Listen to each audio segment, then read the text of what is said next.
রাসূল সাল্লাল্লাহু আলাইহি ওয়াসাল্লাম মক্কা বিজয়ের পরে সাধারণ ক্ষমার ঘোষণা দিলেন। ৩-৪ জনকে তিনি এক্সিকিউশন করলেন, শাস্তি দিলেন। তারপরে তিনি সাধারণ ক্ষমা, যেটাকে মেরেছে, বাড়ি হারা করেছে, ঘর হারা করেছে, নামাজ পড়ার সময় ওটার নারী ভুড়ি চাপিয়ে দিয়েছে, ফাঁস লাগিয়েছে গলায়, সবাইকে গণ ক্ষমা।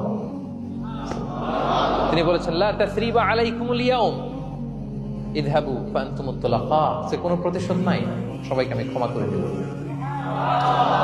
তাহলে যদি আপনি হ্যাপি থাকতে চান, আপনি যদি মনোদৈহিক প্রশান্তি চান, ঘুমোতে যাওয়ার আগে আমরা কারো ব্যাপারে রাগ, ক্ষোভ, হিংসা রাখবো না। হিংসা এমন ভয়ঙ্কর, এটা আপনারা জ্বালায় ফেলবে ভিতর থেকে।